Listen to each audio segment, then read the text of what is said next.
మొదటి కీర్తన, అందరూ వినవలసిన కీర్తన అయితే చూద్దాం ఒకసారి.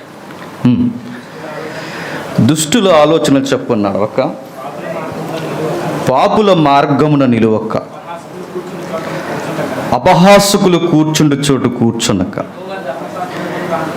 యెహోవా ధర్మశాస్త్రమందు ఆనందిస్తూ దివారాత్రులు దాన్ని ధ్యానించువాడు ధన్యుడు. అతడు నీటి కాలువల వారన నాటబడిన వాడై ఆకు వాడక,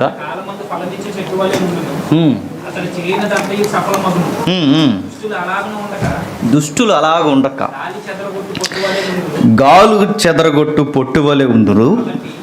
కాబట్టి న్యాయ విమర్శలో దుష్టులను, నీతిమంతుల సభలో పాపులను నిలవరు. నీతిమంతుల మార్గము యెహోవాకు తెలియను, దుష్టుల మార్గము నాశనమునకు నడుపును. ఒకసారి జ్ఞాపకాల్లోనికి వెళ్తాం. సుమారుగా బైబిల్లో 150 కీర్తనలు ఉన్నాయి. ఈ 150 కీర్తనలు ఒక పుస్తకముగా దేవుడు బైబిల్లో చేర్చడం అనేది చాలా విచిత్రమైన ఒక అధ్యాయం. ఇది నిజంగా యెహోవాను గూర్చిన గ్రంథం అని చెబుతున్న ఈ గ్రంథం, ఆ గ్రంథంలో ప్రత్యేకించి ఒక భాగాన్ని ఒక పుస్తకంగా కీర్తనలు రికార్డ్ చేయడం అనేది ఆశ్చర్యం కాదు? అది చెప్పండి.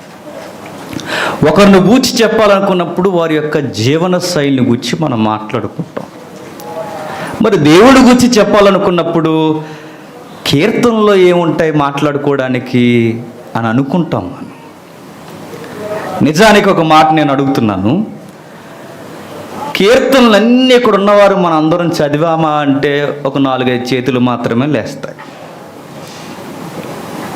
అలాగే దాని వెనకే మరొక ప్రశ్న ఏంటంటే, ఈ కీర్తన అందరూ చదివారంటే ప్రతి క్రైస్తవుడు ఏదో ఒక రోజు ఖచ్చితంగా చదువుతాడు. ఈ కీర్తన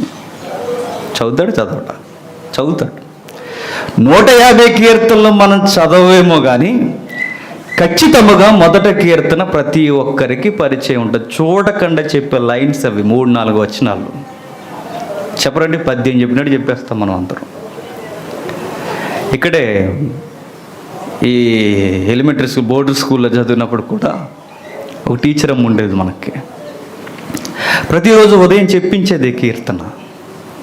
నిజంగా ఆవిడ తీసుకునే నిర్ణయాలు సవాల్తో కూడుకున్న గవర్నమెంట్ స్కూల్లో మార్నింగ్ అసెంబ్లీలో బైబిల్ వచనాలు చదివించడం అనేది కత్తి మీద సాము. ఎందుకంటే ఒప్పుకోరు, అయినా ఆవిడ డేరుగా చదివించేది.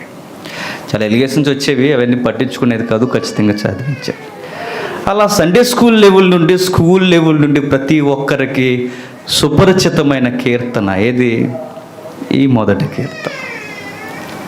అయితే చాలామంది కాస్తంత వ్యాఖ్యానాలు చదివేవారైనా, కాస్తంత బైబిల్ రెగ్యులర్గా ఫాలో అయ్యేవారైనా, ఎవరికైనా సహజంగా కీర్తనల గురించి మీ మాట ఏంటి అని అడిగితే పై చెప్పే మాటలండి చెప్పనా.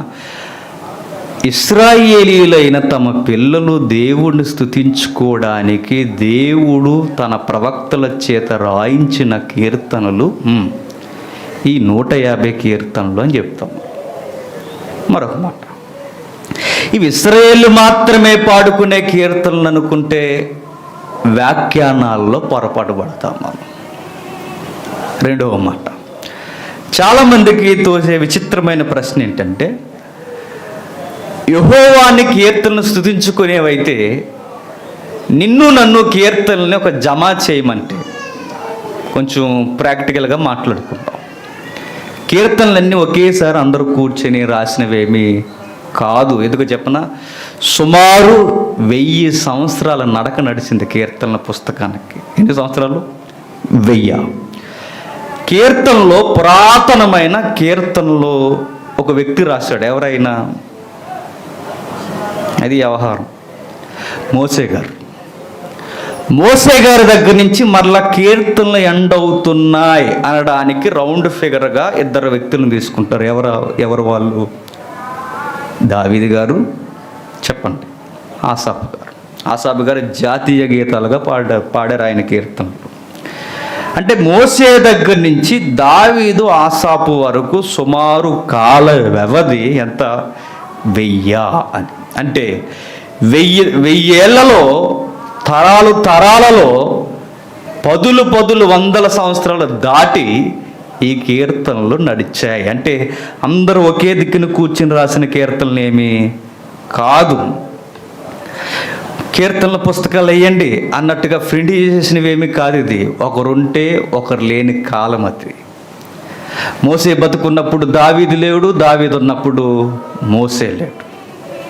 ఈ కీర్తనలు పాడుకుంటున్న టైంలో రచయితలు లేరు.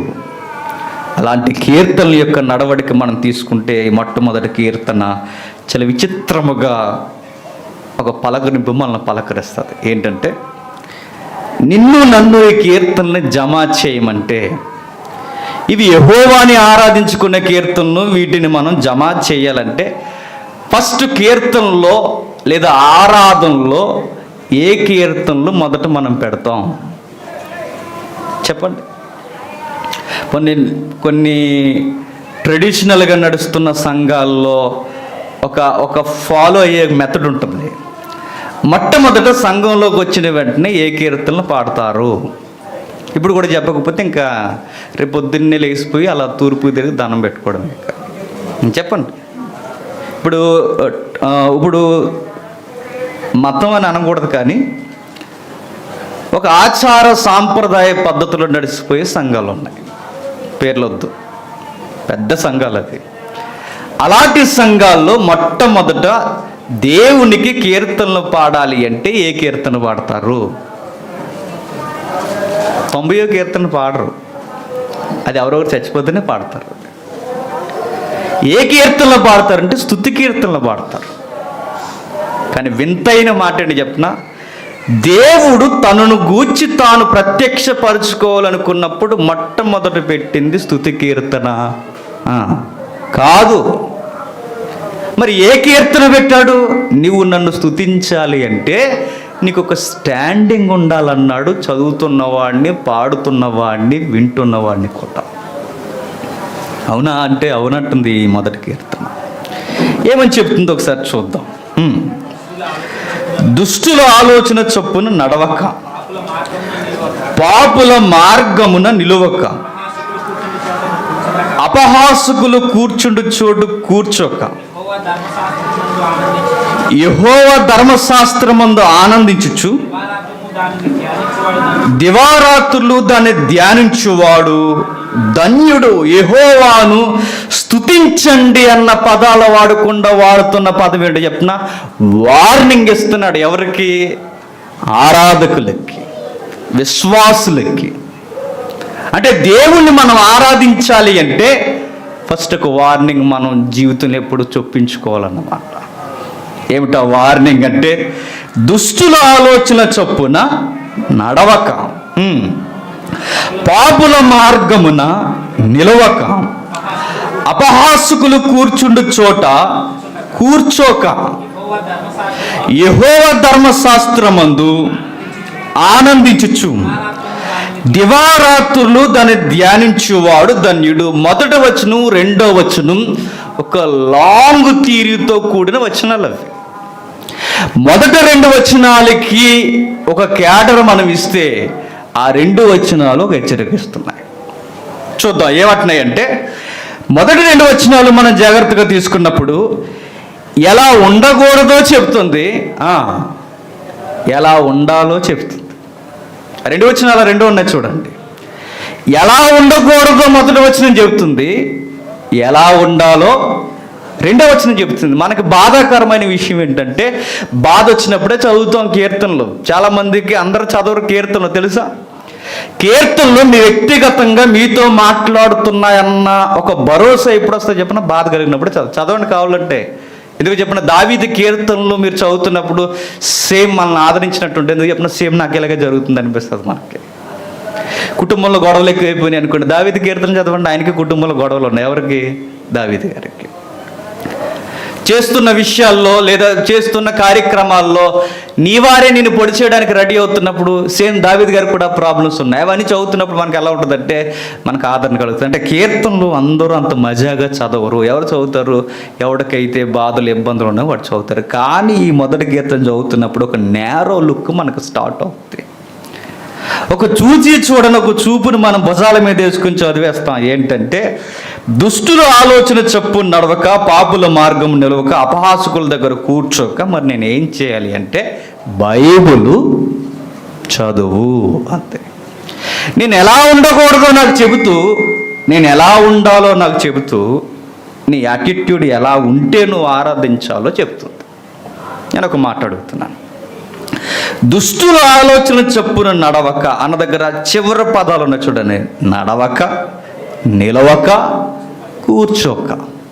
2 కేటగిరీస్. దుష్టులు, పాపులు, అపహాస్యకులు. ఈ లిస్టును ఒక పక్కన పెడితే మరొక లిస్టు మనకు కనబడుతుంది. నిలవద్దు, నడవద్దు, కూర్చోవద్దు. నిజంగా ఈ కీర్తన విడదీసుకెళ్ళిపోతే చివరికి మనకి భయంకరంగా అర్థమైపోయే సంగతి ఏంటి చెప్పనా? ఆ దుష్టుడు ఎవడో కాదు, చెప్పండి, నువ్వు నేనేని అర్థమవుతుంది. కానీ మనం ఎలా చదువుతాం చెప్పనా? దుష్టులు అనగానే మేం కదలండి అనుకుంటాం. అది మనం ఒప్పుకుందాం. ఈరోజు మనం దుష్టులు అనగానే రోడ్డు మీద గల్లలింగి కట్టుకొని సిరిగిపోయిన బనేలు వేసుకుని కిల్లి పరపరా నవ్వులేస్తూ అలా రోడ్డు మీద వెళ్ళిపోతుంట వారిని ఏదో ఒకటని కావాలని సెంటర్లో గొడవెట్టుకుంటున్న వాడికి ఇస్తాం ఈ డెఫినేషన్ మనం. ఏమని? దుష్టుడాడు అని. ఇంకా విచిత్రమైన చెప్పిన దుష్టులు ఆలోచన చెప్పున్నాడో కంటే వెంటనే మన మనసు మనతో అనే మాటని చెప్పిన మన మనసు కూడా మనకు అబద్ధం చెప్తుంది. ఎందుకంటే చెప్పిన మనకు నూతన మనసు రానంతకాలం మన మనసు మనల్ని మోసం చేస్తూనే ఉంటుంది. దుష్టుల ఆలోచన చెప్పిన అనగానే మన మనసు మనతో అంటది, నువ్వు కాదులేరా అంటది.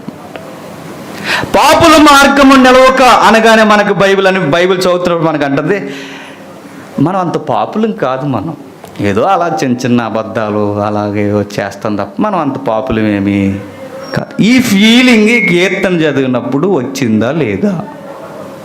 వచ్చిందా లేదా చెప్పండి, ఒప్పుకుందాం. వచ్చింది మనకి, ఖచ్చితంగా మనకు వస్తుంది. నేను దుష్టుని కాదు, నేను పాపిని కాదు, నేను అపహాసకుల దగ్గర కూర్చోను. కానీ అపహాసం మనమే చేస్తాం. అపహాసకుల దగ్గర కూర్చోమంటాం కానీ జబర్దస్తీ దగ్గర మాత్రం చెప్పండి కూర్చుంటాం. ఫేస్బుక్లో, యూట్యూబుల్లో, వాట్సాప్లో వచ్చే ఫన్నీ వీడియోస్ని కూర్చొని గంటలు చూస్తాం. కానీ వచ్చిన మనతో చదువుతున్నప్పుడు మనతో అంటది మన మనసు, నువ్వు కూర్చోలేదురా అంటుంది. అపహాస్యకుల దగ్గర కూర్చొని అంటే మనం అనుకుంటాం పిట్టగోడల మీద, రచ్చబండల దగ్గర, అక్కడ గుంపుగా కూడే సాయంత్రం సారా ప్యాకెట్ దగ్గర కూర్చునే వాళ్ళనుకుంటాం మనం. కానీ మనకు తెలియని విషయం ఏంటంటే ఈ 3 కేటగిరీల్లో మనం ఇరుక్కుపోయే మన సంగతి మనం ఒప్పుకో. ఒకవేళ మనం ఒప్పుకుంటే ఒక మాట నేను అడుగుతున్నాను. నేను దుష్టుల దగ్గర నేను నడవలేదు, వాళ్ళ ఐడియాలజీ నేను తీసుకోలేదు అందాం, ఒప్పుకుంటాం. ఎందుకంటే ఇదన్నా మనం ఒప్పుకుంటాం. ఎందుకంటే మైనస్ ఒప్పుకోలేనప్పుడు ప్లస్ అయినా ఒప్పుకుంటాం, మనుషులుగా ఉన్నది మనం. నేను దుష్టుల ఆలోచన చొప్పున నడవలేదు, ఓకే. నెక్స్ట్, పాపుల దగ్గర చెప్పండి నిలవలేదు. నెక్స్ట్, అపహాసకుల దగ్గర కూర్చోలేదు. ఇప్పుడు నేను అడుగుతున్నాను, పోనీ బైబిల్ దగ్గర దివారాత్రులు కూర్చున్నావా? అయితే అదన్నా అవ్వాలి చెప్పండి, లేకపోతే ఇదేనా అవ్వాలి. మధ్యస్థం లేదు సుమా, గుర్తుపెట్టుకో. న్యూట్రల్గా ఉంటానంటే కుదరదు. 2 కేటగిరీలు ఇచ్చాడు. నువ్వు దుష్టుల దగ్గర నిలబడలేదు, పాపుల మార్గాన్ని నడవలేదు, అపహాసకుల దగ్గర కూర్చోలేదు. మరి బైబిల్ దగ్గర కూర్చున్నావా? వారంలో ఒక్కసారైనా కూర్చుంటున్నావా? డే అండ్ నైట్ చెప్పండి. లేదు. మరి ఇది ఏమీ చేయనప్పుడు నేను దుష్టుని కాదని నువ్వు ఎలా తల ఎగరేస్తున్నావు? నేను పాపిని కాదని నువ్వు బైబిల్ చదవకుండా ఎలా అనుకుంటున్నావు? నేను వాళ్ళ ఆలోచన చొప్పున నడవలేదు, కూర్చోలేదు, నేను వాళ్ళతో జర్నీ చేయలేదు అన్నప్పుడు నువ్వు బైబిల్తో డైలీ జర్నీ చేస్తున్నావా? లేదు. అయితే అదైనా చేయాలి, ఇదైనా చేయాలి. మరి ఇది చేయలేనప్పుడు మనం ఇంకేమవుతాం చెప్పండి? ఏది చేయలేనప్పుడు? బైబిల్ చదవలేనప్పుడు ఈ టైం అంతా ఎక్కడ గడుస్తుంది చెప్పండి? దివారాత్రులు మనం బైబిల్ చదవకపోతే ఇక నీ టైం అంతా ఎక్కడ గడిచింది? కష్టపడడానికి 8 గంటలు కష్టపడ్డావు, నిద్రపోవడానికి 8, మిగిలిన గంటలు ఏమైపోయాయి? ఈ 3 కేటగిరీలు ఎక్కడో దిక్కున మన టైం పాస్ చెప్పండి ఖచ్చితంగా చేస్తాం. దుష్టుల ఆలోచన చొప్పున అనగానే మనం అందరూ అనుకుంటాం, దుష్టులు అంటే ఎవరో అనకండి. బైబిల్ అంటుంది, ఎవడైతే బైబిల్ చదవడో, ఎవడైతే బైబిల్ని మనసును కేంద్రీకరించుకోడో వాడు నా సంబంధి కాదు. నేను మరలా అడుగుతున్నాను సీరియస్గా. దేవుణ్ణి మనం ప్రేమిస్తున్నాం అన్నప్పుడు దేవుని మాటలు పుస్తకముగా మన మీద ఒక మానవ పరిభాషలో మన చేతుల్లో పెట్టినప్పుడు దీన్ని నువ్వు చదవాలన్న ఆసక్తి నీకు లేనప్పుడు నువ్వు దేవుణ్ణి ప్రేమిస్తున్నావా అనడానికి నీ దగ్గరున్న కొలత ఏంటి? మొబైల్ని ప్రేమిస్తున్నావంటే ఊరుకోండి, మొబైల్ని ఎవరు ప్రేమిస్తారంటే అది వస్తువు కదండి అంటాం మనం. కానీ సీరియస్గా మాట్లాడుకుంటే ఏంటి చెప్పి నీ 24 అవర్స్లో సగం టైం దేంతో గడుపుతావు? మొబైల్తో. నువ్వు ఇంకా ఎక్కడెక్కడ టైం పాస్లు చేస్తున్నావు ఒకసారి గుర్తించుకో. నువ్వు దేవునికి ఇచ్చే వెయిట్ ఎంత? నీ సోదు కబుర్లకి, నీ యొక్క సోషల్ మీడియా టైమింగ్కి టైం ఎంత? బైబిల్ సీరియస్గా మనల్ని అడుగుతుంది. మిగిలిన కీర్తనలో నన్ను స్తుతించాలి అంటే, మిగిలిన కీర్తనలో నన్ను ఆరాధించాలి అంటే ఫస్ట్ వార్నింగ్గా మనకు పెట్టిన కీర్తన దేవుడు, ఇలా ఉంటే నన్ను స్తుతించు, ఇలాంటి వైఖరి నీకుంటే నన్ను ఆరాధించు, అప్పుడు నాకు స్తుతి నైవేద్యము చేయడానికి నీవు అర్హుడు. ఎందుకంటే నేనేంటో మీకు తెలియాలంటే మీరు బైబిల్ చదవాలి. నేనేంటో మీకు తెలియలేనప్పుడు నాకు ఎలా మీరు స్తుతి ఆరాధన జరిగిస్తారు? కాబట్టి మరలా చదువుదాం ఒకసారి. చదువుతాము. దుష్టుల ఆలోచన చొప్పున నడవక, అపహాసకులు కూర్చుండు చోటు కూర్చుండక, యెహోవా ధర్మశాస్త్రమందు ఆనందించుచు దివారాత్రులు దాన్ని ధ్యానించువాడు ధన్యుడు. ఇప్పుడు దుష్టుడు, దుర్మార్గుడు, అపహాసకుడు, పాపి పదాలు ఏమైనా అర్థం ఒక్కటే, భక్తిహీనుడు. అవునా కదా? భక్తి. నేను మాట్లాడుతున్నా. దుష్టుడన్నా, దుర్మార్గుడన్నా, పాపి అన్నా బైబిల్ ప్రకారం, బైబిల్ రామపత్రిక కానీ ఎఫ్ఎస్సి పత్రిక కానీ మనం చదువుతున్నప్పుడు భక్తిహీనులు అన్న ఒక పదం మన భుజాల మీద వేస్తుంది. ఎవడు భక్తిహీనుడు? ఎవడు భక్తిహీనుడు చెప్పిన? రోడ్ల మీద తిరిగేవాడు కాదు, కేవలం సారా ప్యాకెట్లు తాగేవాడే కాదు. భక్తిహీనుడు అంటే ఎవడో చెప్పిన? సోషల్ స్టేటస్ ఉంది, పదాలు పొర్లిపోకుండా చక్కగా మాట్లాడుతూ, సొసైటీలో ఒక డిగ్నిఫైడ్ లాంగ్వేజ్ నేర్చుకుని, ఒక యాటిట్యూడ్ నేర్చుకుని, సంపాదించుకుంటూ తోసింది 4 దాన ధర్మ కార్యాలు చేస్తూ, బాగా వినాలి, ఆయనకంటూ సమాజంలో ఒక గుడ్ విల్ సంపాదించుకున్న తర్వాత ఆయన లైఫ్లో దేవుడు లేకపోతే ఆయనకి ఇచ్చిన ట్యాగ్లైన్ ఏంటో చెప్పిన బైబిల్, భక్తిహీనుడు. అది నువ్వు సోషల్ ఈవెంట్స్ ఎన్నైనా చెయ్యి, నీ జీవితంలో దేవుడు లేకపోతే దైవికమైన దృష్టిలో భక్తిహీనుడు అంతే. నువ్వు ఎన్ని విప్లవాలు లేపి దానికి నాయకుడిగా ఉండి బడుగు బలహీన వర్గాలకు నువ్వు సపోర్ట్గా ఉన్నా, పేదలకి అండగా దండగా విప్లవ జ్వాలగా మనం ఉన్నా, నా లైఫ్లో దేవుడు అనేది లేకపోతే ఆయన ఎదుట నా కార్యాలు తోగో. గుర్తుపెట్టుకోండి. నేను సత్క్రియలు చేసిన, ధర్మకార్యాలు చేసిన, ఎన్ని పొగడ్తలకు సంబంధించిన అక్కడ కూడా నేను దొరకకుండా నన్ను నేను తగ్గించుకొని, నా పదాలు కూడా నేను అదుపు చేసుకుని ఒక సమాజంలో ఒక పెద్దరికంగా నేను బతికేస్తూ, నా లైఫ్లో దేవుడు లేకపోతే దేవుడు నాకు ఇచ్చిన పదం ఏంటంటే పాపి అన్నాడంతే. ఇప్పుడు నేను అడుగుతున్నాను, పాపులు, దుర్మార్గులు, దుష్టులు అనగానే ఎవరినో చూడొద్దు. చెప్పండి.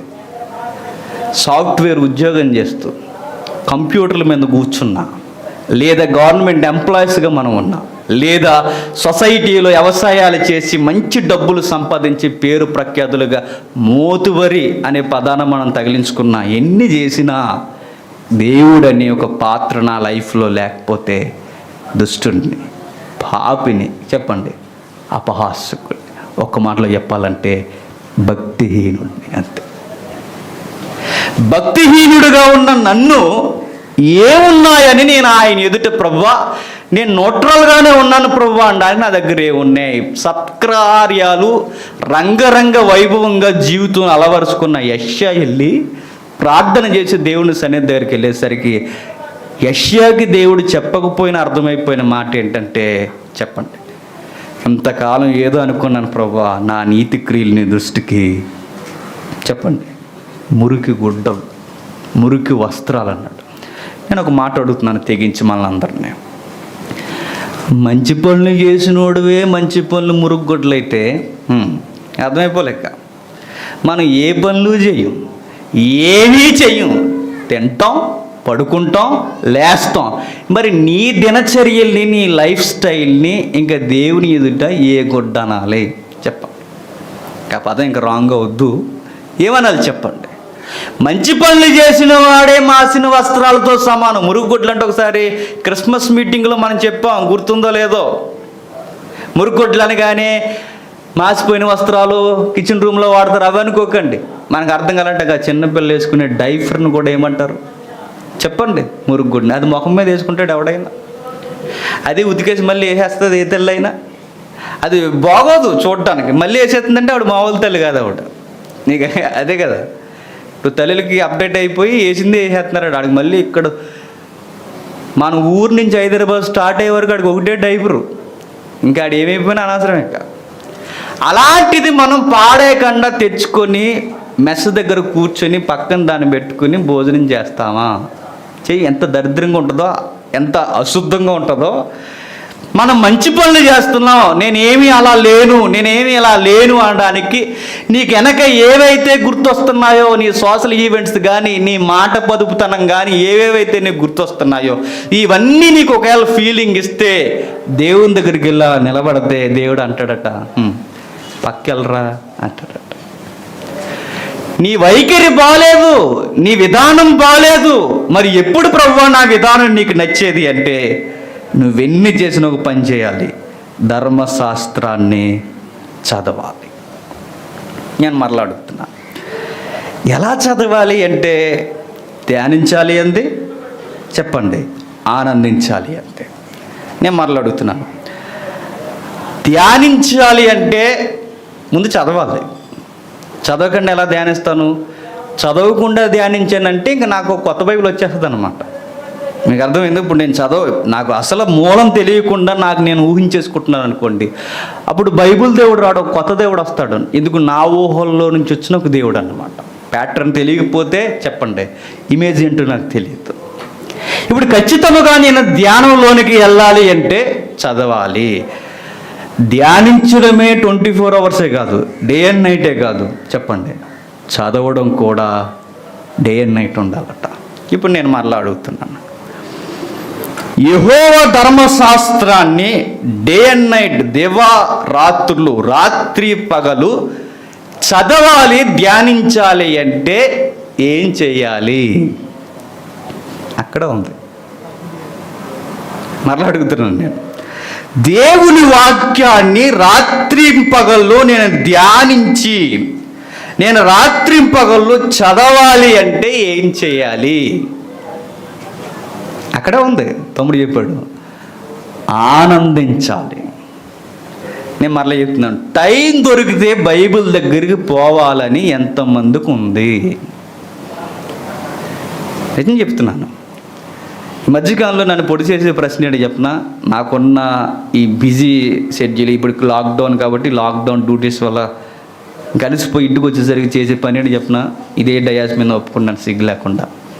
ఈ మొబైల్తోనూ పెద్ద టీవీ ఒకటి కొన్నాను, దాంట్లో ఒక నేషనల్ జాగ్రఫీయో, ఒక హిస్టరీయో, లేదా హిస్టారికల్ డాక్యుమెంట్స్ ఏడు టైంపాస్ చేస్తున్నాను. మధ్య నా మనసు నాకు అనిపించే మాట ఏంటి చెప్పిన, ఇలా ఉంటే నువ్వు ఖచ్చితంగా దుష్టుడివే. నేను మరలా అడుగుతున్నాను, యెహోవా ధర్మశాస్త్రాన్ని నేను ఎప్పుడు ధ్యానించగలనంటే నేను ఆనందించకపోతే చదువు. నీ ఆనందం నీకు ఎక్కడ దొరుకుతుంది? మరలా నా ప్రశ్న. ఫేస్బుక్ 24 hours చూసేసే బ్యాచ్ మనలో ఉన్నారు తెలుసా? 24 hours టైం పాస్ చేసి రాత్రి కూర్చున్న వాళ్ళం పొద్దున వరకు ఏ కబుర్లు చెప్పుకుని కాలం గడిపేసే బ్యాచ్ మనం ఉన్నామంటే నమ్మగలరా? ఉన్నాం మనం. కానీ గంట బైబిల్ మీరు చదవండి, 5 అధ్యాయాలు లోపే చదివేసరికి మన మనసు మనకంటది ఏదో హిమాలయాలకు వెళ్ళి వచ్చినట్టు, ఎవరెస్ట్ ఎక్కొచ్చినంత ఫీలింగ్ మనకు వచ్చేసి వెంటనే చాలా చదివేసాను ఈరోజు మనం అనుకుంటాం. నిజంగా నేను చెప్తున్నాను, ఎవరన్నారు నాకు తెలియదు, కానీ ఒక మాట మాత్రం అన్నారు, మనసెట్టి బైబిల్ చదవడం స్టార్ట్ చేస్తానట మన కిటికీలట తెల్లవారిపోతాయట. అనుభవం రావాలి మనకి. మనం మనసు పెట్టి చదవడం స్టార్ట్ చేస్తే కిటికీలు వెలవెలబోతూ ఆ వెలుగు మనల్ని పలకరించాలట, పగలొచ్చేసిందా అని. ఎప్పుడైనా ఒక్కరోజైనా ఇంతకాలం భక్తి జీవితంలో రాత్రంతా నేను బైబిల్ చదివానన్నవారు ధైర్యంగా చెప్పేవాళ్ళు ఉన్నారా? ఇలా లేనప్పుడు ఈ కీర్తన నీకు వార్నింగ్ కాకపోతే నన్ను ఏమనాలి? మళ్ళీ ఏమని ప్రశ్నించాలి? ఖచ్చితంగా నీకు నాకు ఇచ్చే కేటగిరీ ఏంటంటే ఫస్ట్దే ఇస్తుంది మన కేటగిరీ. అదేంటి చెప్పండి? దుష్టుడు, పాపి, చెప్పండి అపహాస్యకుడు. మనం ఒప్పుకోకపోయినా ఒప్పుకోవాల్సిన మాట ఖచ్చితంగా ఈ మూడిట్లో ఎక్కడ దిక్కు నేను జారబడిపోయాను. ఖచ్చితంగా బైబిల్తో నేను పెనుగులాడలేనప్పుడు ఖచ్చితంగా నేను ఎక్కడ దిక్కున జారబడ్డాను అన్నట్టు. మరొక మాట చదువుదాం, అక్కడే 2వ వచనం. యెహోవా ధర్మశాస్త్రమందు ఆనందించుచు దివారాత్రులు దాన్ని ధ్యానించువాడు ధన్యుడు. దివారాత్రులు దాన్ని ధ్యానించేవాడు ధన్యులు. ఎంతగా అంటే ఎకిలిగా తిరిగే వాళ్ళతో కాకుండా, ఆలోచన చెప్పేవారితో కాకుండా, ఎకిలి శాస్త్రులు చేసేవారితో కాకుండా నీ లైఫ్లో నువ్వు ఇవ్వాల్సిన అత్యధికమైన సమయం ధర్మశాస్త్రం అన్నాడు. ఇప్పుడు ఒక పదాలు రాశాడు అక్కడ. దుష్టులు ఏం చెప్తారట? ఆలోచన చెప్తారట, ఐడియాలజీ. ఏం చెప్తారట? ఇలా చేయరా, అలా చేయరా, ఇలా చేయరా, ఇలా చేయరా అని ఉచిత సలహాలన్నీ మనకి ఎక్కడ దొరుకుతాయి చెప్పండి? ఎక్కడ? ఎవడైతే బైబిల్ చదవడో వాడి దగ్గర దొరుకుతాయి మనకి. ఎందుకు? ఆడి ఖాళీయే. చెప్తా, నువ్వు ఖాళీయే. మీ ఇద్దరి మధ్య మీకు వచ్చే ఆలోచనలు ఏంటంటే ఇలా చేయరా, ఇలా చేయరా అని. వారి ఐడియాలజీ మనం తీసుకొద్దట, దుష్టుల ఆలోచన చొప్పున నడవద్దట, పాపుల మార్గాన్న నిలవద్దట. మరొక మాట, ఇంకా పాపులమే. నేను బైబిల్ చదవకపోతే, ధ్యానించకపోతే నేను ఎవరిని? ఇంకా అపహాస్యకుడినే. ఇలాంటి క్యాడర్లు నేను ఉంటే జడ్జిమెంట్ డే నాడు నేను ఎక్కడ నిలబడతాను చెప్పండి? ఎక్కడ నిలబడతాము? ఇక్కడ ఎలా నిలబడ్డాను నాకు అర్థమైనప్పుడు ఇక రేపు పొద్దున చచ్చాక నేను ఎక్కడ నిలబడతాను ఖచ్చితంగా నాకు అర్థమైపోతుంది ఇక్కడే. కాబట్టి మనం ఈరోజే సెట్ చేసుకుందాం. రేపొద్దున ఇలా ఉంటే ఆయన న్యాయ విమర్శలో నేను నిలబడాలి. ఆయన వాక్యాన్ని చదవకపోయినా, ధ్యానించకపోయినా, వాక్యం వినాలి, చదవాలన్న ఆసక్తి, ఆనందం నాకు లేకపోయినా నేను ఖచ్చితంగా న్యాయ విమర్శలో ఒక రోజు నిలబడతా. ముందు అవన్నీ అడుగుతాడు లేదో నాకు తెలియదు, కానీ ఖచ్చితంగా ఒక మాట అడుగుతాడంటే ఆ మాట అండి చెప్పినవరే, ఆ మొదటి కీర్తన చదివేవారు ఎప్పుడైనా అని అడుగుతాడండి. లేదు ప్రభు, ఆ కీర్తన పాడే నీ కోసం ఆదివారం వచ్చంటే ఏమంటాడు ఆయన? ఆ కీర్తన కాదు, బైబిల్లో మొదటి కీర్తన చదివావా అంటాడు. చదివాను ప్రభు, ఆ దుష్టుడు నేను కదా అనుకున్నాను అంటాం. అప్పుడు దేవుడు సీరియస్గా అంటాడు, నువ్వు కాదనుకున్నావా? అది నువ్వే అంటాడు. అప్పుడు మరి నేను ఎక్కడ ఉండాలి ప్రభు అంటే, ఇక్కడ నిలవకు అంటాడు. ఎందుకు? నువ్వు బైబిల్ దగ్గర నిలవలేదు, బైబిల్ దగ్గర కూర్చోలేదు, బైబిల్ దగ్గరే నువ్వు లేనప్పుడు నువ్వు నా ఎదుట నిలవకు. నేను ఒక మాట అడుగుతున్నాను, బైబిల్ని ఆనందించాలి, జాయ్ఫుల్గా బైబిల్ నేను ఎంజాయ్ చేయాలన్న మనసు, నేను మారు మనసు పొందానని చెప్పుకుంటున్న నాకు ఇంకా ఈ మనసు రాలేదంటే ఇంకా నన్ను ఏమనాలి? నేను మరలా అడుగుతున్నా. నేను మారు మనసు పొందానని చెప్పుకుంటున్న నన్ను లేదా నిన్ను మనం మారు మనసు పొందామని చెప్పుకుంటున్న మనకి బైబిల్ని మనసారా చదువుకొని పులకించిపోవాలి, ఆనందపడాలి. అబ్బా, దేవుని మాటలు ఎంత బాగున్నాయి, ఎంత రమ్యముగా ఉన్నాయి, ఈ మర్మం నా కొరకైనా ఈరోజు ఓపెన్ చేసి పుస్తకంగా రాశాడని ఆ మనసు నాకు రావట్లేదంటే నేను మారు మనసు పొందాను అనడానికి అర్థం ఏంటి? పొందలేదు, మనం పొందాం అనుకుంటున్నాం. మనం ఒకవేళ నిజముగానే నూతన మనకు వస్తే నా మెత్తని హృదయం మీద ఒకే ఒక్క మాటలు ఎప్పుడు నేను రాసుకుంటాను. ఆ మాటలు ఏంటి చెప్పండి? యెహోవా ధర్మశాస్త్రం. అవే నా మాటలు ఉంటాయి. అవి నా కనీసం బైబిల్ చదవాలన్న ఆశ పుట్టట్లేదు. నీకు నాకు ఈ 21వ శతాబ్దంలో, ఈ టెక్నాలజీలో, ఈ బిజీ లైఫ్లో అరే ఒక గంట 2 గంటలు ప్రతిరోజు నేను బైబిల్ కేటాయించాలి. నేను బైబిల్ చదవకపోతే ఈ రోజు నాకు రోజు గడవనట్టు ఉంటుంది, నాకు రోజులాగే అనిపించదు. నేను బైబిల్ చదవకపోతే నాకు డే అయినట్టు ఉంటుందని ఎప్పుడైనా మనకు అనిపించిందా? ఒకటి అనిపిస్తుంది మనకి. ఈరోజు పూరి తినలేదండి, పొద్దున్న నాకు ఏదోలాగా ఉందంటాం మనం. ఇంకా చెప్పండి, ఈరోజు సరిగా టిఫిన్ చేయలేదండి, సద్దనం తినలేదండి, ఈరోజు వెళ్ళాను కానండి కూర తొక్కు వేసుకున్నానండి. ఇది మనకి రోజులా లేదన్నానికి. ఇంకేంటి చెప్పండి, ఆడికి 10 రూపాయలు 20 రూపాయలు ఇచ్చేసారండి, ఈ రోజంతా నాకు దిగులుగా ఉందండి. ఇవి మన బాధలో. నేను మరలా అడుగుతున్నాను, బ్రేక్ఫాస్ట్ చేయకపోతే ఎంత మదన పడిపోతావో, మనకి మధ్యాహ్నం భోజనం చేయకపోతే ఎంత ఇబ్బంది పడిపోతావో, సాయంత్రం రాత్రి భోజనం చేయకపోతే మనకి ఎంత మనసు పీకేస్తుందో. నేను రోజులో ఒక్కరోజైనా బైబిల్ చదవకపోతే నా హృదయం ఎప్పుడన్నా నన్ను పొడుస్తుందా? నా హృదయం నన్ను అడుగుతుందా, రే ఏంట్రా లైఫ్ ఎలా గడుపుతున్నావు, ఎలా జీవిస్తున్నావు ఏంట్రా, ఇలా ఉండకూడదురా, నువ్వు బైబిల్ చదువుతా లేదేంట్రా అని ఎప్పుడన్నా నా మనసు నన్ను అడుగుతుందా? అలా అడగకపోతే నేను మరలా చెప్తున్నాను, నువ్వు ఎవడో చెప్పండి, నువ్వు నేను ఇలా ఉంటే దుష్టులు అక్కడ నిలబడతారట. ఎక్కడ చెప్పండి? న్యాయ విమర్శలో మొట్టమొదటి విమర్శ ఏంటంటే నువ్వు ధర్మశాస్త్రం అనగా వాక్యం చదవలేదు. అందుకే నీకు ఎలా నిలబడాలో నీకు తెలియలేదు, నీకు ఎలా స్థిరపడాలో నీకు తెలియలేదు, ఎలా ఆలోచించాలో నీకు తెలియలేదు. అందుకే నువ్వు నా దగ్గర నిలబడు. ఒక లైన్ ఇచ్చాడు, ఆ పదజాలం ఎంత బాగుందో చూడండి. దుష్టులు అలాగ ఉండక 5వ వచనంలో, కాబట్టి న్యాయ విమర్శలో దుష్టులను, నీతిమంతుల సభలో పాపులను నిలవరు. న్యాయ విమర్శలో ఎవరుండరట? దుష్టులు ఉండరట. నీతిమంతుల సభలో పాపులు ఉండరట. వాళ్ళుంటే వీళ్ళుండరట, వీళ్ళుంటే వాళ్ళు ఉండరట. ఎందుకు? అవి పసుకవరండు. బైబిల్ చెప్తుంది, దుష్టులున్న దగ్గర నీతిమంతులు ఉండరు, నీతిమంతులు ఉన్న దగ్గర దుష్టులు ఉండరు. నువ్వు నీతిమంతుడివి అనడానికి ఎక్కడి నుండే గుర్తేంటి చెప్పనా? నువ్వు దుష్టులతో పట్టాలు వేసుకొని కనీసం వాడితో నవ్వులాటకు కూడా నువ్వు కూర్చోవు. వాక్యంలో లేనివాడు, సంఘానికి రానివాడు, లేదా దేవుడంటే కనీసం మనసును కేంద్రీకరించిన వాడితో కూడా నేను కూర్చొని గంటలు కాలయాపన చేస్తే నువ్వెవడవి? నేను మళ్ళీ చెప్తున్నాను, దుష్టుడివి.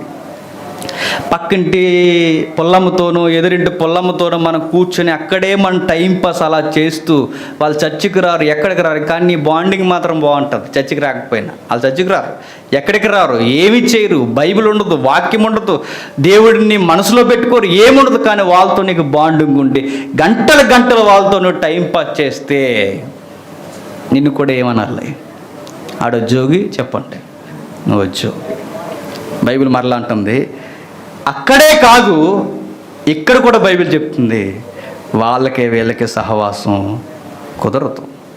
అందుకే బైబిల్ అంటుంది మనతో, న్యాయ విమర్శలో ఉండకూడదంటే ఇక్కడ నువ్వు ఇలా ఉండకు, పాపులు సభలో నువ్వు ఉండకూడదంటే ఇలా ఉండకు, నీతిమంతులు సభలో నువ్వు ఉండాలి అంటే ఇలా ఉండు. ఎలా ఉండాలి అంటే దేవారాత్రులు బైబిలు చదువు. ఇక చివరగా ముగించే ముందు, నీతిమంతుల మార్గము యెహోవాకు తెలియను, దుష్టుల మార్గము నాశనమునకు నడుపును. ఏంటట? చివరికి మిగిలేది దుష్టులకి ఏంటట? నాశనం అనగానే ఇక్కడ ఏదో ఆర్థిక ఇబ్బందులు వచ్చి, ఈ భూమి మీద ఏదో సమస్యలు వచ్చి ఈ నాశనం కాదు. నాశనం అంటే ఏంటి చెప్పండి? ఇక నరకానికి పోవడమే. అంతకన్నా పెద్ద పనిష్మెంట్ ఏమైనా ఉందంటారా చెప్పండి? ఇంకేమీ లేదు. ఇక్కడ ఆసక్తి లేని వాడికి ఎక్కడ కష్టాలు వస్తే ఏం కాదు. ఇక్కడ ఆసక్తి లేని వాడికి శాశ్వతంగా వచ్చే కష్టం ఏంటంటే, ఇక పూర్తిగా ఈ భూమి మీద వీడు నాతో తిరగలేనప్పుడు వీడు పరలోకంలో కూడా నాతో ఉండడానికి వీల్లేదు, పంపించేస్తాడు నాశనానికి. ఇక చివరిగా నానే మాట, ఈ కీర్తన మనం అలా చదువుతున్నప్పుడు ఇంటర్నల్గా, అంతర్గతంగా ఈ కీర్తనకి సరైన వ్యక్తి బైబిల్లో మాత్రమే మనకు కనబడతాడు. నేను మరలా అడుగుతున్నాను, ఈ రచయిత ఎంతో ఆర్గ్యూ చేస్తున్నాడు మనతో, నీతో నాతో, ఇలా ఉండేది ఎవరు అని. ఈ కీర్తన నేను చదువుతున్నప్పుడు మనకు ఒకే ఒక్క వ్యక్తి ప్రపంచ చరిత్రలో లేదా బైబిల్ చరిత్రలో ఒకే ఒక వ్యక్తి మనకు కనబడ్డాడు.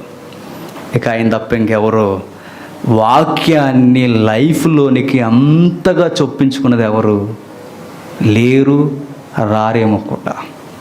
ఎవరైనా యేసుక్రీస్తు. ప్రతి కీర్తన చెప్పే పచ్చి నిజమేంటో చెప్పిన మెస్సయ్యను గూర్చే చెప్తుంది. మొదటి కీర్తన ఎలా ఉండాలో చెబుతూనే రెండవ కీర్తన రెండో రాకడ కోసం చెప్తుంది. ఇప్పుడు రెండో కీర్తన చెప్పాలండి, బాధపడకండి. మొదటి కీర్తన మనకి అంతర్గతంగా మనకి బయలుపరిచేది ఏంటంటే యేసుక్రీస్తుని బయలుపరుస్తుంది. ముగిస్తున్న మాటల్లోనే మాట్లాడుకుందాం. యేసుక్రీస్తు వారిని చూడండి, 12 ఏళ్ల వయసు వచ్చేసరికి థియలాజికల్గా ఆయన డిఫెన్స్ చేస్తున్నాడు. ఎవరితో? శాస్త్రులు, పరిసయ్యులతో. అంటే థియాలజీ అంటే థియాలజీ మాట్లాడడం అంటే మాటలా? మనకి ఇంత వయసు వచ్చినా మనకు థియాలజీ అంటే ఏంటి తెలియదు. మనకి కొన్ని మౌలికమైన సిద్ధాంతాలు ఎత్తి ఇది ఇలా కాదు, ఇది ఇలా కాదు అని ప్రశ్నలు అడిగాడట. ఎప్పుడు? 12 ఏళ్ళకి. 12 ఏళ్ళ కుర్రోడు ఏం చేస్తాడు? తీర్థాల్లో తిరుగుతాడు. ఇంకేం చేస్తాడు? సాయంత్రం అయితే కొట్ల దగ్గర పరిగెడతాడు. ఇంకేం చేస్తాడు చెప్పండి? మారం చేస్తాడు, అది చేస్తాడు, ఇది చేస్తాడు. ఈ అబ్బాయి ఏం చేస్తున్నాడు? అమ్మ నాన్న ఇల్లుని అన్నీ వదిలేసి ఈ అబ్బాయి, ఈ బాలుడు ఏం చేస్తున్నాడంటే వాక్యం కొరకు పిచ్చెక్కిపోయి అవతలను పిచ్చోళ్ళని చేస్తున్నాడట. అది కాదు, డాక్టర్ని ఇలా ఉండకూడదు, దేవుడు ఇలా చెప్పలేదు, దీని మౌలిక విషయం ఇది కాదు, దీని ఆరిజిన్ ఇది కాదు, ఇలా ఉండాలి అని ఆ రోజు పరిచయలు శాస్త్రులతో మాట్లాడినట్టు. ఆ వయసు ఎంత ఆయన మాట్లాడే సిద్ధాంతాలు ఏంటి? 12 ఏళ్లకే ఇలా పెనవేసుకుని మాట్లాడితే ఆయన జీవిత వృత్తాంతం అంతా చదవండి. చివరికి వెళ్ళేసరికి ఆయన లైఫ్ అంతా డే అండ్ నైట్ వాక్యంతోనే ముడిపడిపోయింది. ఆయన ఏమంటాడు చెప్పనా? మీకు ఆహారం ఏంటి ప్రభు అని అడిగితే దేవుని మాటే నాకు ఆహారం అన్నాడు ఆయన. మీ శ్వాస ధ్యాస దేనితో ముడిపడి ఉంది ప్రభు అంటే నా తండ్రి మాటతోనే ముడిపడి ఉంది అన్నాడు ఆయన. ముగించే ముందు గుండెలను గుద్దేసే మాట అని చెప్పిన, ఆయన లైఫ్లో లేఖనాలను కోట్ చేస్తూ ఈ కార్యాలు చేస్తున్నాడా, లేకపోతే ఆయన జీవన శైలి ఎలా ఉందన్నది చదువుతున్న మనమే కన్ఫ్యూజ్ అయిపోతాం. మరలా చెప్తున్నా, ఈ మాట అందరికి అర్థం కాకపోవచ్చేమో. ఆయన లేఖనాలనే ఎలుగెత్తి చూపించడానికి, లేఖనాలు వాక్యాలు ఎలుగెత్తి చూపించడానికి ఇలా చేస్తున్నాడా, లేకపోతే ఈయన జీవన శైలి ఇదంటే నోటి మీద వేలేసుకుని చెప్పాల్సిన మాట ఏంటి చెప్పిన? రెండు అంటాం. ఆయన లేఖనాలు నెరవేరుస్తున్నాడు, ఆయన జీవితం కూడా అలాగే ఉంది. ఎంత బాధకరమైన మాట ఏంటంటే సిలువ మీద కార్యాన్ని చూడండి. ఆయనకి దాహం వేస్తుందట. ఎవరికి? యేసుక్రీస్తు వారికి. ఆయనకి దాహం వేస్తున్నప్పుడు ఒక పక్క దాహం, ఒక పక్క బాధ, మరో పక్క వాక్యం. ఇప్పుడు ఈయన వాక్యం నెరవేరుస్తున్నాడా లేదా నిజంగానే ఈయనకి దాహం వేస్తుందా? కన్ఫ్యూజ్ అయిపోతూ ఉండదు చదివినప్పుడు మనం. వాక్యం ఆయన జీవితంతో ఎంత విడదీయలేనట్టుగా ఉండిపోయిందంటే బాధల్లో కూడా ఆయన బాధ అనుభవిస్తున్నాడా, లేకపోతే ఈ లేఖనం నెరవేరుస్తున్నాడంటే బైబిల్ చెబుతుంది ఆయన బాధ అనుభవిస్తున్నది వాస్తవమే, ఆయన వాక్యాన్ని నెరవేరుస్తున్నది వాస్తవమే. అంటే దాహానికి కూడా ఆయన వాక్యం లేకుండా ఆయనకి దాహము లేదట. అంటే దాహానికి వాక్యంతో ముడిపడితే, ఆహారానికి వాక్యం ముడిపడితే, నిద్రపోవడానికి వాక్యం ముడిపడితే, నిత్య కార్యాలు ఇవన్నీ కాలకృత్యాలకు సంబంధించిన ఈ కార్యాలకు మొదలుకొని దాహం తిండి కార్యక్రమాల వరకు ఆయన వాక్యం నెరవేరిస్తే నేను అంటున్నాను, నువ్వు నేనేమైపోవాలి? చదవండి అంటేనే చదవట్లేదు మనం. ఆయనకి దాహం వేస్తేనే వాక్యం నెరవేరిందట. ఆయన వాక్యానుసారంగానే ఆయనకి దాహం వేసిందట. వాక్యానుసారంగానే చెమట కాచాడు. వాక్యానుసారంగానే కన్నీరు గాచాడట. ఒక్క మాటలో చెప్తున్నాను, ఆయన చేసే శరీర సంబంధమైన కార్యాలే వాక్యానుసారంగా ఉంటే మరి మనం చివరగా భూమి మీదకి ఆయన దేవుడిగా చూపించుకోవడానికి ఆయన రాలేదు. ఆయన భూమి మీదకి ఎలా వచ్చాడు చెప్పిన? మానవుడిగా చూపించడానికి ఆయన వచ్చాడు. ఆయన దేవుణ్ణి దేవుడిగానే చూపించుకోవాలనుకుంటే ఆ లెక్కలు వేరు, ఆ చూపించుకునే విధానం వేరు. ఆయన భూమి మీదకి ఎలా వచ్చాడో సంపూర్ణమైన మానవుడిగానే వచ్చాడు. ఆయన చూస్తున్నప్పుడు మనకు ఒకే ఒక్కటి కలుగుద్ది, ఈయన తప్ప వాక్యాన్ని ఎంత బాగా నెరవేర్చిన వాడికి ఎవరు లేడేమో. ఇంత బాగా ఒక పక్క బాధ, మరొక వైపు వాక్యం, ఎంత పక్క మనం చూస్తున్నా ఒక పక్క దాహం, మరో పక్క దేవుని యొక్క దాహం, దేవుని యొక్క చిత్తం, తన చిత్తం ఒకటి పెనవేసుకుని చివరికి ఆయన ఏం చేస్తున్నాడంటే లేఖనాలు నెరవేర్చడమే కాదు, ఆయన జీవన శైలి కూడా అలాగే ఉందట. నేను అడుగుతున్నానండి, ఆయన బిడ్డలను, యేసయ్య బిడ్డలు అని చెప్పుకుంటున్నాం మనం, కనీసం తింటున్నప్పుడైనా సరే వాక్యానుసారంగా ప్రభువా ఈ ఆహారం నువ్వు ఇచ్చావని దేవునికి కనీసం థ్యాంక్స్ చెప్తున్నావా? ఇందాక అన్న జ్ఞాపకం చేసాడు పరలోక ప్రార్థన కొరకు. మనం తింటున్నప్పుడు కూడా ప్రైజింగ్ ఎవరికి జరగాలి చెప్పండి? మీ ఆవిడికి కాదు, మసాలా బాగేసిందని ఎవరికి చెప్పండి? దేవా ఇంత పెద్ద టేస్ట్ అనుభవించడానికి నాకు ఒక ఫీలింగ్ ఇచ్చావు చూడు, ప్రైజ్ లాట్ అని చెప్పాలట. ముక్కలు బాగున్నాయని మాసం కొట్టుని పోవడం కాదు, చెప్పండి ప్రభువా ఈ తిన్నది కూడా నాకు అరిగేంత ఫీల్ నాకు ఇస్తున్నావు, ఆరోగ్యాన్ని నాకు ఇస్తున్నావు అంటే ప్రభువా చెప్పండి, నీకే ప్రైజింగ్. ఒక్క మాటలో చెప్పాలి అంటే నా ఆహారం తినాలన్నా నీ సెలవు ఉండాలి, నా ఆహారం అరిగి నాకు శక్తి రావాలన్నా నీ సెలవు ఉండాలి. ఒక్క మాటలో చెప్పాలి అంటే నువ్వు లేకపోతే నాకేమీ లేదు ప్రభువా. అందుకే నీకే నా తిండిలో అయినా, నా కార్యాల్లో అయినా, నా దినచర్యల్లో సమస్త మహిమ ఘనత నీకే చెందాలంతే. ఇక నీ వాక్యం చదువుతున్నప్పుడు నాకు అర్థమవుతుంది ప్రభువా, నువ్వు లేకపోతే నేనే లేను. అందుకే నీవు హెచ్చింపబడాలి, నేను తగ్గింపడాలి. నువ్వు మహిమకు అర్హుడివి, నేను స్తుతించడానికి పాత్రను నేను.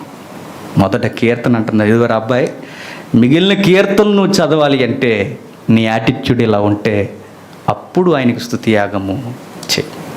అప్పుడు స్తుతి యెహోవాకి మహిమ కలుగును గాక, లేదా యెహోవాకి ఘనత కలుగును గాక. చదువుతాకండి స్తుతి కీర్తనలు, యెహోవా కృప నిత్యము ఉండును గాక. ఇవి మనం చదువుకుంటాం. అప్పుడు మనం అంటే అప్పుడు మనకు జరుగుద్ది. ఎస్ నువ్వు అలానే చేస్తున్నావు అని బైబిల్ చెబుతుంది. మనసారా మరొక మాట, ఒకవైపు నుంచి ఒకవైపుకి మనం చూసుకున్నప్పుడు ఎటువైపు ఉంటాం ఒకసారి మనం చెక్ చేసుకుందాం. ఉంటే పూర్తిగా బైబిల్ని చదువుతూ బైబిల్ అనుసారంగానే మన నిర్ణయాలు తీసుకుంటాం, లేదా ఉంటే పూర్తిగా లోకానుసారంగా ఉందా, న్యూట్రల్గా బైబిల్ చెప్పలేదు, వద్దంది అలా. ఆ నులివెచ్చిన స్థితి దేవునికి నచ్చదంతే. ఉంటే అటు, లేకపోతే ఇటు. బైబిల్ని బాగా చదువుకుందాం, పులకించిపోతాం బైబిల్. నిజంగా అండి, మీరు మనసు పెట్టి చదవండి, బైబిల్ చాలా బాగుంటుందండి.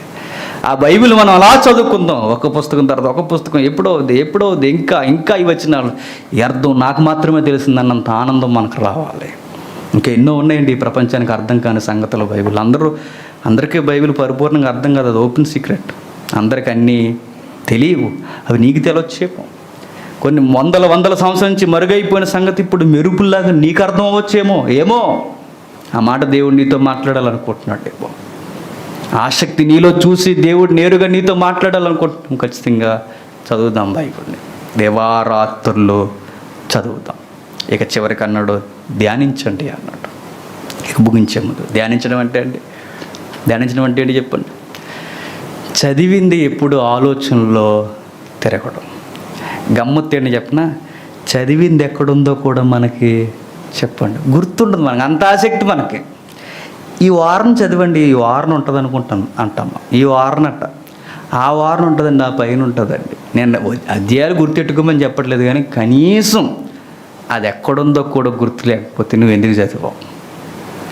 దాని భావం కూడా ఏంటో తెలియకపోతే నేను అంటే ధ్యానం అంటే ఏంటి చెప్పండి, ఎప్పుడు అవే ఆలోచనలు మనకి తిరగాలి, అవే ఆలోచనలు, ధ్యానం.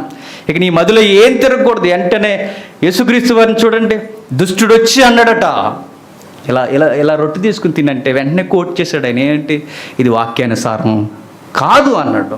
దుష్టుని వాక్యంతోనే ఎదిరించాడు, ఆకలిని వాక్యంతోనే కట్టడి చేశాడు. ఏదైనా చూడండి, ఆయన వాక్యం లేకుండా ఏది చేయలేదు. ఆయన దేవుడు అన్న సంగతి పక్కన పెడదాం, ఆయన మానవుడిగానే వచ్చాడు, మానవుడు ఎలా ఉండాలో చూపించాడు. ఇక ముగించే ముందు యేసుక్రీస్తు వారిని మనం చూసినప్పుడు ఈ అధ్యాయం నన్ను సవాల్ చేస్తున్నది ఏంటంటే, ఇలా దివారాత్రులు ధ్యానించేవారు తక్కువేమో అంతే. మరి నా వల్ల కాదు, నేను ఏం చేయాలంటే, బైబిల్లో సువార్త ఏమంటుందంటే, నీ కొరకు వాక్యాన్ని ఉన్నట్టుగా నెరవేర్చిన ఒక మధ్యవర్తి నీకున్నాడు. ఆయన ఎవరు? యేసుక్రీస్తు. ఆయన నీ కొరకు సిలువెక్కడమే కాదు, ఆయన నీ కొరకు మరణించి లేవడమే కాదు, ఆయన నీ కొరకు జీవించాడు, వాక్యానుసారమైన జీవితం. ఆ వాక్యానుసారంగా జీవించిన ఆ జీవితం, ఆ అకౌంట్ని అలా తెచ్చి నా లైఫ్లో వేసి, ఈ అకౌంట్ నీదే అన్నట్ట, నువ్వే తీసుకో. ఈ వాక్యం నేను నెరవేర్చిన, అది నువ్వు నెరవేర్చినట్టు ఇప్పుడు దేవుని దృష్టిలో నువ్వే ఆ నీతిమంతుడు. నువ్వు ఎలా అయ్యావంటే, నా నీతిని నీకు ఇచ్చిన. ఇప్పుడు రివర్స్ మనకు అర్థమవుద్దంటే, ఇప్పుడు ఆయన నెరవేర్చాడు కాబట్టి మనం బైబిల్ చదవకపోయినా పర్లేదు, ఇప్పుడు దుష్టులతో తిరగవచ్చు, దుర్మార్గులతో తిరగవచ్చు, ఇది కాదు. ఎందుకు చెప్పనా, ఇక నాకు ఆ పాత హృదయం తీసేసి నాకు నూతన హృదయం ప్రభు ఇచ్చాడంటే, ఇక నా హృదయం అంతా ఎవరి కొరకు కొట్టుకుంటుంది? ఆయన కొరకే, ఆయన మాట కొరకే, ఆయన కొరకే. ఆయనకి నేను రుణస్తుని కనుక ఇక నేను ఆయన కొరకే జీవిస్తాను. ఇక మిగిలిన కాలం నా కొరకు కాదు, ఇక మిగిలిన కాలం ఆయన కొరకే. కాబట్టి మనకిస్తున్న భరోసా ఏంటంటే, నీకు అందనంత ఎత్తులో నువ్వు చూసావు, కానీ అందరంత ఎత్తులో ఏమీ లేదు. వాక్యం అందిందని నెరవేర్చి నీకు నాకు ఇచ్చి ఆ జమ మనకు చేసి నువ్వు నెరవేర్చి వాక్యాన్ని సమాప్తం అయిపోయింది అన్నాడు. ఇప్పుడు నేను ఏం చేయను ప్రభు అంటే, నా అడుగు జాడల్లో నడండి అంతే. ఎంత ఈజీ అయిందో చూడండి. నా అడుగు జాడల్లో ఆయన ఎలా నడిచాడు, ఆయన ఎలా నడిచాడో సువార్త చెప్తుంది. ఆ సువార్త ఎంత లోతు మనకు అర్థమైతే మన జీవితం మనకు అంత బాగా అర్థమవుతుంది. మనసులో నుంచి అందరూ ఒప్పుకోండి, ఈ మాటలు ఒప్పుకుంటారని ఈ మాటలు నేను రాసుకుని వచ్చాను. ముగింపు మాటలు, దేవా నీ వాక్యము నేను ప్రేమించలేకపోతున్నాను, నీ వాక్యాన్ని ప్రేమించే ఆ మనసు నాకు ఇవ్వు. ఒప్పుకుందాం. 2, దేవా నీ వాక్యమందు ఆనందించే మనస్సు నాకు రావట్లేదు, నీ వాక్యమందు ఆనందించే మనస్సు నాకు ఇవ్వు. ఆమేన్. నెక్స్ట్, దేవా నీ కుమారుని వలె నా దేహంలో, నా బాధల్లో, నా జీవితంలో కూడా వాక్యాన్ని కలిపి జీవించే జీవితాన్ని నాకు ఇవ్వు. ఆమేన్ అందాం. ఇలా చదువుకుంటున్న మనం చివరిగా, ప్రభువా నీటి కాలువల వద్ద చెట్టు వలె నన్ను స్థిరముగా నాటే. ఆమేన్ అందాం. ఇక చివరిగా ముగించే ముందు, ప్రభువు మెప్పించిన జీవితాన్ని మరలా మనం ఎక్కిరించేలా చేయడానికి వీల్లేదు. ఆయన మనల్ని నమ్మించాడు ఆ జీవితాన్ని, మరలా ఎక్కిరించేలా మనం చేస్తే దుర్మార్గులు, పాపులు, అపహాస్యకులు ఎక్కడికి పోతారంటే నాశనమునకు వెళ్ళిపోతారు. ఆ బాధ మనకొద్దు. ఈ కీర్తన మనకు చెప్తుంది, బైబిలు చదవండి, చదవండి, చదవండి. ఈ రోజుకైనా ఇప్పటికైనా చదవకపోతే ఈరోజే నిర్ణయం తీసుకుందాం. ఈరోజు రాత్రి నుంచే స్టార్ట్ చేద్దాం. రాత్రి అని ఎందుకనంటే, ఈరోజు సండే కదా, పగల అసలు ఖాళీ ఉండదు మనకి. ఎందుకు సువార్త చేయడానికి కాదు, ఎన్నో ప్రోగ్రాంలు ఉంటాయి. పోనీ అవన్నీ పక్కన పెట్టినా ఈరోజు రాత్రి నుంచి అయినా ప్రతిరోజు వాక్యం లేకుండా ఏదో ఒక మూలన, ఏదో ఒకలా, కనీసం కుదరకపోతే 1 గంట అయినా నేను వాక్యంతో గడపాలన్న నిర్ణయం మనమే పెట్టేసుకుందాం. ఇలా అయితే కుదరదని బలమైన నిర్ణయం తీసుకుందాం. చదువుదాం. వాక్యం ఎంత బాగా చదివితే మన ఆలోచనలు అంత బాగుంటాయి. మన ఆలోచనలు ఎంత బాగుంటే మన నడకలు అంత బాగుంటాయి. మన నడకలు ఎంత బాగుంటే మనం అంత స్థిరంగా ఉంటాం. ప్రభువుని మనం చెప్పండి, తగిన వారిగా ఆయనకు మనం కనపడతాం. ప్రార్థన చేసుకుందాం. పరలోకమందున్న మా తండ్రి, నిజమే దేవా, కాలాన్ని గడుపుతాం తప్ప వాక్యాన్ని చదవం తండ్రి. మారు మనసు పొందామనుకుంటాం కానీ తండ్రి, వాక్యం చదవాలన్న మనసు కూడా మాకు లేదు తండ్రి. వాక్యమందు వినే ఆనందం కానీ, చదివే ఆనందం కానీ తండ్రి, ఆలోచనలో తండ్రి, ధ్యానంలో కూడా తండ్రి వాక్యం లేకుండా జీవిస్తున్నాం. నిజమే దేవా, మీ కుమారుడు ఆయన బాధపడుతున్నాడా, లేఖనాలు నెరవేరుస్తున్నాడా అన్నంతగా తండ్రి ఆయన వాక్యంతో ఆయన జీవితం ముడిపడిపోయింది. మీ చిత్తానుసారంగా మమ్మల్ని కూడా నడిపించండి. మీ వాక్యాన్ని ధ్యానించే మనసును మాకు దయచేయండి. బలముగా కంకణం కట్టుకుని తండ్రి, సమయం కుదిరినప్పుడల్లా తండ్రి, సమయం కుదరకపోయినా కుదిరించుకుని తండ్రి, మీ ధర్మశాస్త్రం దగ్గర కూర్చునే మనసును మాకు ఇవ్వండి. మీరు కలగజేసుకోలేకపోతే మాకు మేముగా మేము ఏం చేయలేము తండ్రి. మాకు మేముగా చేసే ప్రయత్నాలు కూడా తండ్రి మీ ఎదుట తండ్రి తగినవి కావు. మాతో అందరితో మీరు మాట్లాడండి. విన్న వాక్యం తండ్రి ఉన్నట్టుగా తీసుకుని ఎవరిలో మాలో తండ్రి ఈ నిర్లక్ష్య వైఖరి ఉందో వాక్యం దగ్గర తండ్రి మాలో నుండి ఆ నిర్లక్ష్య వైఖరి తీసివేసి తండ్రి వాక్యం అందు పులకించిపోయే మనసును మాకు దయచేయండి. ఈ వాక్యాన్ని విన్న వారందరితో మీరు మాట్లాడారని నమ్ముచున్న ఆ మాటను అలాగే భద్రపరచండి. దుష్టులు ఆలోచన చెప్పండి తండ్రి, పాపుల మార్గాన్న అపహాస్యం చేసే కార్యాల్లోనూ కార్యక్రమాల్లోనూ నిమగ్నం అయిపోయి కూర్చుండి పోక, ముసలమ్మ ముచ్చట్లలో తండ్రి తిరగక, అక్కడే తండ్రి కాలయాపన చేయక, ఇలాంటి మమ్మల్ని ఎంత ఆకర్షించినా అక్కడి నుండి మేము పరిగెట్టుకుని వెళ్ళి మాకు సమయం కావాలి అని తండ్రి మేమే అంటున్న వారిని కూడా ప్రశ్నించి వాక్యం దగ్గర కూర్చునే మనసును మాకు దయచేయండి. అంటే మీ వాక్యం చదవకపోతే మేము పోయేది నాశనానికే. మీ వాక్యం చదవకపోతే మా ఆలోచన తండ్రి పాప మార్గాలకే. అందరితో మీరు మాట్లాడారు తండ్రి. ఎవరు ఈ మాటలు తండ్రి వ్యతిరేకంగా తీసుకునక సద్విమర్శ చేసుకునే ధన్యతను అనుగ్రహిస్తారని కోరుతూ, ధన్యజీవులుగా మమ్మల్ని మారుస్తారని అర్థిస్తూ క్రీస్తునామని ప్రార్థన సమర్పిస్తున్నాము తండ్రి. ఆమేన్. సరే.